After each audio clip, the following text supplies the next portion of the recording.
അങ്ങനെ കുറേ നാളായിട്ട് നമ്മൾ ആഗ്രഹിച്ചിരിക്കുന്ന നമ്മളെ ബിഗ് ബോസ് സീസൺ 7 അങ്ങനെ വന്നിട്ടുണ്ട് ഗൈസ്. അപ്പോൾ നമ്മൾ വീഡിയോ ആദ്യമായിട്ട് കാണുന്നവരാണെങ്കിൽ ലൈക്ക് ചെയ്യുക, ഷെയർ ചെയ്യുക, സബ്സ്ക്രൈബ് ചെയ്യുക. Welcome back to Asree's vlog. ഇപ്രാവശ്യം അങ്ങനെ 19 മത്സരാർത്ഥികളാണ് വന്നത്. നമ്മൾ ഇതിന് മുന്നായിട്ട് 2 വീഡിയോസ് ഒക്കെ ഇട്ടിട്ടുണ്ടായിരുന്നു.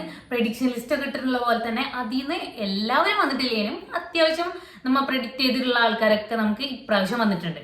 നമ്മുടെ ഫസ്റ്റ് എപ്പിസോഡാണ്. അപ്പം 100 ഡേയ്സിൽ 100 വീഡിയോസ് ആയിട്ട് ഞാൻ എന്തായാലും വരുന്നതായിരിക്കും. എല്ലാ ദിവസവും വീഡിയോ ഉണ്ടായിരിക്കും. അപ്പം എന്തായാലും ഇത് കാണണം. നമ്മളെ ബിഗ് ബോസിന്റെ എല്ലാ വിവരങ്ങളും ഞാൻ നിങ്ങൾക്ക് പറഞ്ഞു തരുന്നതായിരിക്കും. ഫസ്റ്റ് മത്സരാർത്ഥിനെ ലാലേട്ടൻ വിളിച്ചിട്ടുണ്ട്. അതുപോലെ തന്നെ എല്ലാ മത്സരാർത്ഥികൾക്കും അവരൊരു ടാസ്കും കൊടുത്തിട്ടുണ്ട്. ടാസ്ക് കൊടുത്തതിന് ശേഷമാണ് നമ്മളെ ലാലേട്ടൻ ക്ഷണിക്കുന്നത് തന്നെ. ഫസ്റ്റ് മത്സരാർത്ഥിയായിട്ട് വന്നിട്ടുള്ളത് അനീഷാണ്. അപ്പൊ അനീഷിനെ കുറിച്ച് ലാലേട്ടൻ തന്നെ പറയുന്നുണ്ട്. വാചകടിക്കാരനാണ്, അതുപോലെ തന്നെ സ്ത്രീവിരുദ്ധനും കൂടിയിട്ടാണ്. പിന്നെ 5 വർഷമായിട്ട് ജോലി കിട്ടിയിട്ടും ജോലിക്ക് പോവാണ്ട് ലീവ് എടുത്തിട്ട് നമ്മളെ ബിഗ് ബോസിന് വേണ്ടി വെയിറ്റ് ചെയ്ത് ഇരുന്ന ഒരാളും കൂടിയാണ് കേട്ടോ. രണ്ടാമത്തെ മത്സരാർത്ഥി എന്ന് പറയുന്നത് നമ്മളെ അനുമോള്. നമ്മളെ പ്രെഡിക്റ്റ് ചെയ്തിട്ടുണ്ട്. നമ്മളെ അനുമോളാണ് കേട്ടോ. നമ്മളെ സ്റ്റാർ മേജിക്കിലൊക്കെ ഉണ്ടായിരുന്ന അനുമോള്. ട്രിവാൻഡ്രംകാരിയാണ്, ആക്ട്രസ് ആണ്, സ്റ്റേറ്റ് അവാർഡ് വിന്നറും കൂടിയാണ് കേട്ടോ. മൂന്നാമത്തെ മത്സരാർത്ഥി എന്ന് പറഞ്ഞാൽ ആര്യൻ. നമ്മളെ കൊച്ചിക്കാരനാണ്, അതുപോലെ തന്നെ ആക്ടറാണ്. നല്ല അടിപൊളി, കാണാൻ നല്ല ലുക്കുള്ള, പെൺകുട്ടികൾക്കൊക്കെ ക്രഷ് തോന്നുന്നൊരു ചിക്കനും കൂടിയാണ് കേട്ടോ. അടക്കൻ എന്ന മൂവിയാണ് ലാസ്റ്റ് ചെയ്തിട്ടുള്ളത്. വരുന്ന മത്സരാർത്ഥികൾ എല്ലാവരും ഒരേപോലെ പറയുന്ന കാര്യമാണ്, ഞാനായിട്ട് നിൽക്കും എന്നാണ് എല്ലാവരും പറയുന്നത്. നമുക്ക് നോക്കാം ഇനി ബിഗ് ബോസിന്റെ ഉള്ളിൽ ചെന്നിട്ട് ഇവരായിട്ട് തന്നെ നിൽക്കാണോ എന്നൊക്കെ നമുക്ക് കണ്ടറിയാം. 4ാമത്തെ മത്സരാർത്ഥി കലാഭവൻ ഷാരിക മിമിക്രൊക്കെ ചെയ്യുന്നതാണ്. അതുപോലെ തന്നെ സ്റ്റേജ് പെർഫോമൻസ് നല്ലപോലെ അടിപൊളിയായിട്ട് ചെയ്യുന്ന ഒരു വ്യക്തിയും കൂടിയാണ്. 5ാമത്തെ വ്യക്തിയാണ് അക്ബർ ഖാൻ. നന്നായിട്ട് പാട്ടൊക്കെ പാടുന്നതിനുള്ള സ്റ്റാർ സിംഗറിലൊക്കെ ഉണ്ടായിരുന്നതാണ്. പിന്നെ നാഷണൽ അവാർഡ് വിന്നറും കൂടിയാണ്. അക്ബർ ഖാനൊക്കെ നമ്മൾ പ്രെഡിക്റ്റ് ചെയ്തിട്ടുള്ള കൂട്ടത്തിലുള്ള ഒരാളും കൂടിയാണ് കേട്ടോ. 6ാമത്തത് ആർ ജെ പ്രെഡിക്റ്റ് ചെയ്തിട്ടുണ്ടായിരുന്നു. അഞ്ജലിനാണെന്ന് പ്രെഡിക്റ്റ് ചെയ്തിട്ടുണ്ടായിരുന്നു. പക്ഷെ അഞ്ജലി അല്ല, RJ ബിൻസി. ലാലേട്ടനോട് 100 ദിവസം നിന്ന് കപ്പൊക്കെ കൊണ്ട് എന്തായാലും ഞാൻ അവിടെ നിന്ന് പോകുള്ളൂ എന്നാണ് ബിൻസിയൊക്കെ പറഞ്ഞിട്ടുള്ളത്. എന്തായാലും ബിഗ് ബോസിലുള്ള ആ ഒരു വീട്ടിലുള്ള സംഭവങ്ങളൊക്കെ കണ്ടിട്ട് നമുക്ക് നോക്കാം കപ്പൊക്കെ കിട്ടുമെന്ന്. 7ാമത്തെ വ്യക്തിയാണ് സാബു, ഒനിയൻ സാബു. ഒനിയൻ എന്നാണ് ഇപ്പം എല്ലാവരോടും വരുമ്പോൾ തന്നെ പേര് ചോദിക്കുമ്പോൾ ഒനിയൻ എന്നാണ് പറയുന്നത്. ഒനിയൻ സാബു ആളൊരു അഡ്വക്കേറ്റ് ആണ് കേട്ടോ. 10 ഇയേഴ്സ് ട്രാവൽ കോപ്പറേറ്റീവിൽ ലോയർ ആയിട്ട് വർക്ക് ചെയ്തിട്ടുണ്ട്. പിന്നെ ഇതൊക്കെ വിട്ട് നമ്മൾ അടിപൊളി കുക്കിങ്ങും കാര്യങ്ങളൊക്കെ ആയിട്ട് ഇപ്പൊ ബിഗ് ബോസിലേക്ക് വന്നിട്ടുണ്ട്. പിന്നെ 8ാമത് വന്നിട്ടുള്ളത് ബിന്നിയാണ് കേട്ടോ.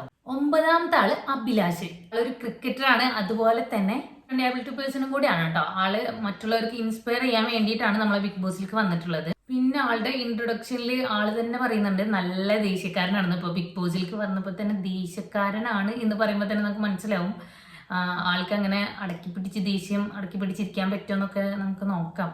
ഓവറായാലും നമ്മളെ കഴിഞ്ഞ സീസണിലൊക്കെ നമ്മൾ കണ്ടിട്ടുണ്ടല്ലോ. അപ്പോൾ ദേഷ്യം കൺട്രോൾ ചെയ്യാൻ പറ്റുന്നുണ്ടോ എന്നൊക്കെ നമുക്കൊന്ന് കണ്ടറിയാലേ. 10ാമത് നമ്മളെ റെന ഫാത്തിമ. ഇൻഫ്ലുവൻസർ ആണ്, കണ്ടന്റ് ക്രിയേറ്റർ ആണ്, അതുപോലെ തന്നെ നമ്മളെ കോഴിക്കോട്ടുകാരിയാണ്. ആളുടെ ഡ്രീം എന്ന് പറയുന്നത് തന്നെ ക്യാബിൻ ക്രൂ ആണ്. അതിനാണ് പഠിച്ചുകൊണ്ടിരിക്കുന്നത്. അതിൽ നിന്നാണ് ഇപ്പോൾ ബിഗ് ബോസിലേക്ക് വന്നിട്ടുള്ളത്. ഏറ്റവും വയസ്സ് കുറഞ്ഞൊരു ആളും കൂടിയാണ് കേട്ടോ, ഒരു മത്സരാർത്ഥിയും കൂടിയാണ്. 11ാമത്തെ മത്സരാർത്ഥി മുൻഷി രജിത്ത്. ഏഷ്യാനെറ്റിൽ ആദ്യം ഉണ്ടായിരുന്ന മുൻഷി എന്നുള്ള പ്രോഗ്രാമൊക്കെ ഉണ്ടായിരുന്നു. അപ്പോൾ അതിലത്തെ മെയിൻ ഒരു പേഴ്സൺ ആണത്. ഇൻട്രൊഡക്ഷനിൽ പറയുന്നുണ്ട് സൈലന്റ് ആഗ്രഹിക്കുന്ന, അതുപോലെ തന്നെ ഒറ്റക്കൊക്കെ ആളിപ്പോൾ എപ്പോഴും ഒറ്റക്ക് തന്നെയാണ് ഇരിക്കുന്നത്. അപ്പോൾ അതിലൊന്നും വലിയ കുഴപ്പമൊന്നുമില്ല ഒറ്റക്കായാലും. ഇപ്പോൾ ബിഗ് ബോസിൽ എന്ന് പറയുന്നത് എല്ലാവരും ഉണ്ട്. സൈലന്റ് പ്രതീക്ഷിക്കാവുന്നതല്ല. അപ്പോൾ എങ്ങനെയാണെന്നൊക്കെ നമുക്ക് എന്തായാലും നോക്കാം. 12ാമത്തെ ജിസൈ തക്കാര. ഒരു വെറൈറ്റി നെയിം അല്ലേ. നമ്മളെ ബിഗ് ബോസിന്റെ ഹിന്ദി ബിഗ് ബോസിൽ ആള് ഒരു എക്സ് മത്സരാർത്ഥിയും കൂടെ ആണ്. അവിടെ നിന്നാണ് പിന്നെ ഇപ്പോൾ നമ്മളെ മലയാളം ബിഗ് ബോസിലേക്ക് വന്നിട്ടുള്ളത്. പുഴക്കാരിയാണ്, എന്നാലും ചെറുതായിട്ട് മലയാളം പറയുന്നുള്ളൂ. മലയാളത്തിലൊക്കെ ചെറുതായിട്ടൊക്കെ പറയുന്നുള്ളൂ, എന്നാലും കുഴപ്പമൊന്നുമില്ല, മലയാളമൊക്കെ പറയുന്നതാണ് പറഞ്ഞിട്ടുള്ളത്. പിന്നെ 13ാമത്തെ ഷാരിക. നമ്മൾ പ്രെഡിക്റ്റ് ചെയ്ത ആളും കൂടെയാണ്. എന്തായാലും വരുന്ന എനിക്ക് നല്ലോണം ഉറപ്പുണ്ടായിട്ടുള്ള ഒരാളും കൂടെയാണ്. ഇന്റർവ്യൂറും കൂടെ ആണ്. നമുക്ക് എല്ലാവർക്കും അറിയാം നല്ല കോൺട്രവേഴ്സി കൂടെ ഒക്കെ വന്നിട്ടുള്ള ഒരാളും കൂടിയാണ്. ഇന്റർവ്യൂവിൽ ഹോട്ട് സീറ്റിൽ ഇരുത്തി പൊള്ളിക്കുന്ന ഒരു വ്യക്തിയും കൂടിയാണത്. അപ്പൊ അത് ആലോചിച്ച് നേരിടാൻ വരുന്നതെന്നാണ് ഷാരിക ഇൻട്രൊഡക്ഷനിൽ തന്നെ പറഞ്ഞിട്ടുള്ളത്.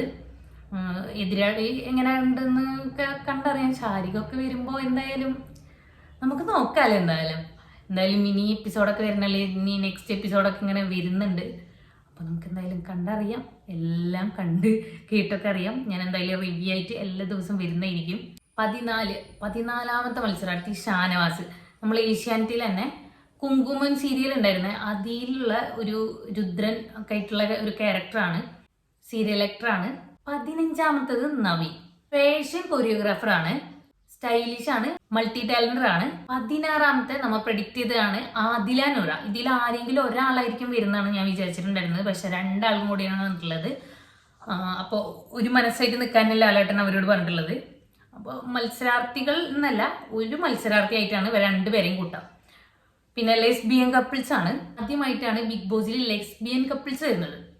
അത് നമ്മളെ ആദില നൂറ കേട്ടോ. 17ാമത്തത് ശൈത്യ സന്തോഷ്, ഒരു അഡ്വക്കേറ്റ് ആണ്. റിയാലിറ്റി ഷോയിലൂടെയും കോമഡി ഷോയിലൂടെയും ഒരു സുപരിചിതമായിട്ടുള്ള ഒരു വ്യക്തിയും കൂടിയാണ്. പിന്നെ 18ാമത്തത് നമ്മൾ പ്രഡിക്റ്റ് ചെയ്തതും ഞാൻ ആഗ്രഹിച്ചിട്ടുണ്ടായിരുന്നു, ഇയാൾ എന്തായാലും വരും എന്നുള്ളത്. ആര് വന്നില്ലെങ്കിലും ഇത് വരുന്നത് എനിക്ക് അത്ര ഉറപ്പുണ്ടായിരുന്നു. ഇന്റർവ്യൂലൊക്കെ ആള് പറയുന്നുണ്ടായിരുന്നു എന്തായാലും ഞാൻ ബിഗ് ബോസ് കാണാറില്ല, എനിക്കങ്ങനെ അറിയില്ല എന്നൊക്കെ. പക്ഷെ നല്ലൊരു എൻട്രി ആയിട്ട് ലാസ്റ്റിലേക്ക് വെച്ചിട്ടുള്ള ഒരു വ്യക്തി കൂടെയാണ്. വേറെ ഒരാളും കൂടി ഉണ്ട്, ഇനി 19ാമത്തെ ഒരാളും കൂടെ ഉണ്ട്. പക്ഷെ അതിനേലും ഗംഭീര എൻട്രിയോട് കൂടിയിട്ട് എല്ലാവരും, അതും അത്ര ഫേമസ് ആവാൻ കുറച്ച് കാലയളവിൻ്റെ ഉള്ളിൽ ബിഗ് ബോസിലേക്ക് വന്ന ഒരു വ്യക്തികളാണ്. നമ്മൾ വിചാരിക്കും ഇയാൾ ഇവിടെ എത്തിയോ എന്ന് വിചാരിക്കും. കാരണം അത്ര ടൈം പീരീഡിൽ, കുറഞ്ഞ ടൈം പീരീഡിൽ ഇവിടേക്ക് എത്തിയ ഒരാളും കൂടിയാണ് രേണുസുതി. 19ാമത്തെ ലാസ്റ്റത്തെ നമ്മളൊരു മത്സരാർത്ഥിയാണ് അപ്പാനി ശരത്. നമ്മൾ പ്രഡിക്റ്റ് ചെയ്തിട്ടുള്ള ആളാണ്. അങ്കമാലി ഡയറീസിലാണ്, ആ മൂവിയിലാണ് ഫസ്റ്റ് വന്നിട്ടുള്ളത്. ജിമിക്കി കമൽ എന്നുള്ള ഒരു പാട്ടിലൂടെ പ്രേക്ഷകരുടെ മനസ്സിൽ ഇടം തേടിയ ഒരു വ്യക്തി കൂടെയാണ്, ആക്ടറാണ്. അപ്പം 19ാമത്തെ ആയിട്ട് ലാസ്റ്റ് ആയിട്ട് വന്നിട്ടുള്ളതാണ് ഈ ഒരു വ്യക്തി. അപ്പം ഇതാണ് നമ്മളെ 19 മത്സരാർത്ഥികൾ. ഈ ഒരു പേരിൽ നമ്മൾ പ്രഡിക്റ്റ് ചെയ്തതും പ്രഡിക്റ്റ് ചെയ്യാത്തവരായിട്ടുള്ള 19 മത്സരാർത്ഥികളാണ് ഇപ്രാവശ്യം നമ്മളെ ബിഗ് ബോസ് സീസൺ 7 വന്നിട്ടുള്ളത്. ഇന്നത്തെ ഈ ഒരു എപ്പിസോഡിൽ എല്ലാവർക്കും പെട്ടികളും കാര്യങ്ങളൊന്നും കൊടുത്തിട്ടൊന്നും ഉണ്ടായിരുന്നില്ല. അവരുടെ ഡ്രസ്സും സാധനങ്ങളുള്ള ഒന്നും കൊടുത്തിട്ടുണ്ടായിരുന്നില്ല. എല്ലാവർക്കും കൊടുത്തിട്ടുള്ളത് കുറച്ച് ലിമിറ്റഡ് ആയിട്ടുള്ള പെട്ടികൾ എടുത്തുകൊണ്ട് വരാമെന്ന് ബിഗ് ബോസ് അവിടെ നിന്ന് പറഞ്ഞിട്ടുണ്ടായിരുന്നു. പക്ഷെ അവരൊക്കെ എടുത്തിട്ടുണ്ടെന്നപ്പോഴും അവർക്കൊന്നും അത്രക്ക് എല്ലാ സാധനങ്ങളൊന്നും കിട്ടിയിട്ടൊന്നുമില്ല. വേണ്ട കാര്യങ്ങളും ഡ്രസ്സും അല്ലാതൊന്നും കിട്ടിയിട്ടൊന്നും ഉണ്ടായിരുന്നില്ല. അപ്പം അതിൽ ആകെ 3 പേർക്കാണ്. കാരണം ഫസ്റ്റ് അവരോട് ടാസ്ക് കൊടുത്തിട്ടുണ്ടായിരുന്നു. ആ ടാസ്കിൽ ഏറ്റവും കുറവ് സമയം കൊണ്ട് ടാസ്ക് കംപ്ലീറ്റ് ചെയ്ത ആ ഒരു 3 വ്യക്തികൾക്കാണ് ഇപ്രാവശ്യം അവരുടെ ഫുള്ള് പെട്ടികൾ കൊടുത്തിട്ടുള്ളത്. ആ പെട്ടിയിൽ തന്നെ ഉണ്ട് അവർക്ക് ഒരു ബാൻഡ് കൊടുത്തിട്ടുണ്ടായിരുന്നു. അത് അവർ കയ്യുമ്മേലെ കെട്ടിയിട്ടുണ്ടായിരുന്നു. ആ ബാൻഡ് അഴിച്ച് വെക്കാതെ അത് മറ്റുള്ളവർക്കും എടുക്കാം, എങ്ങനെ വേണമെങ്കിലും മറ്റുള്ളവർക്ക് അത് കൈക്കലാക്കാം. ആർക്കാണോ കൈക്കലാക്കുന്നത് അവർക്കായിരിക്കും അവരുടെ കൈക്കലാക്കുന്ന വ്യക്തിക്ക് പെട്ടികളെല്ലാം കിട്ടും. അതായത് പെട്ടികളിൽ അവരുടെ ആവശ്യമുള്ള സാധനങ്ങളെല്ലാതും അവർക്ക് കിട്ടും. ഈ ഒരു 3 വ്യക്തികളിൽ ആരാണോ അത് കളഞ്ഞു പോയിട്ടുള്ളത് അവരുടെ പെട്ടികൾ തിരിച്ച് ബിഗ് ബോസ് കൊണ്ടുപോകും. അതാണ് ഇന്നലെ ഉണ്ടായിരുന്ന ടാസ്ക് കാര്യങ്ങളും. അപ്പോൾ ഇനി വരുന്നതും ഇനിയുള്ള എല്ലാം 24 hours ലൈവും കാര്യങ്ങളും ഒക്കെ ഉണ്ട്. അപ്പോൾ എന്തായാലും നമുക്ക് വെയിറ്റ് ചെയ്യാം. എല്ലാ ദിവസവും ഞാൻ ഇതിൻ്റെ ബിഗ് ബോസിൻ്റെ അപ്ഡേറ്റ്സും കാര്യങ്ങളൊക്കെ ആയിട്ട് വരുന്നതായിരിക്കും. അപ്പോൾ എല്ലാവരും വെയിറ്റ് ചെയ്തിരിക്കുക. ഡീറ്റെയിൽസും കാര്യങ്ങളൊക്കെ ഞാൻ പറഞ്ഞു തരാം. ഇപ്പം ഇന്നത്തെ വീഡിയോ ഇത്രയൊക്കെ തന്നെയുള്ളൂ. ഇഷ്ടപ്പെട്ടാൽ ലൈക്ക് ചെയ്യുക, ഷെയർ ചെയ്യുക, സബ്സ്ക്രൈബ് ചെയ്യുക. അപ്പോൾ ഇനി ബിഗ് ബോസിൻ്റെ വിശേഷങ്ങളായിട്ട് വരാം. ബൈ.